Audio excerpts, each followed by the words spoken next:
they put me on the Man in the Street.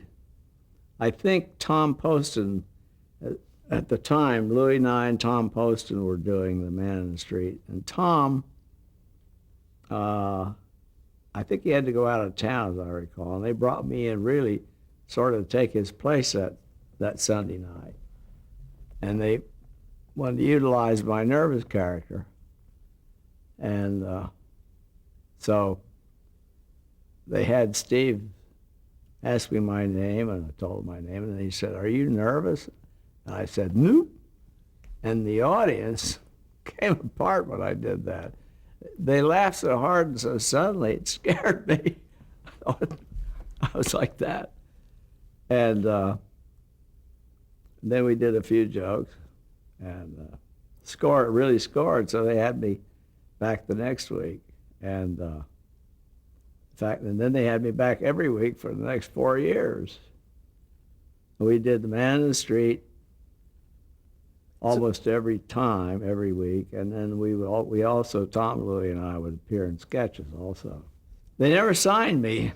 They just kept calling me back. Oh.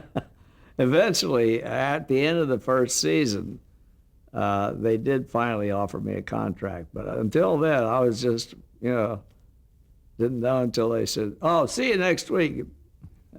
See you Thursday or Tuesday," or whatever it was, rehearsal. The Man in the Street was, Steve would ask these funny characters,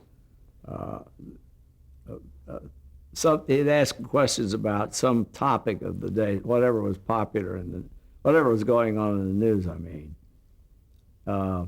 Steve tried to always keep the show topical. He tried to keep up with what was happening in the world at that time. And he'd ask us questions about that hot topic of the week. And Tom was the guy who could never remember his name. Steve would say, "Your name, sir," and Tom would go, "Oh."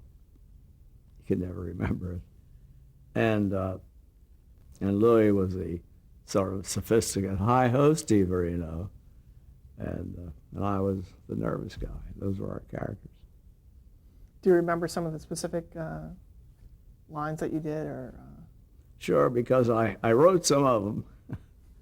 Sometimes they wouldn't come up with what I thought was funny enough lines, so I'd write my own.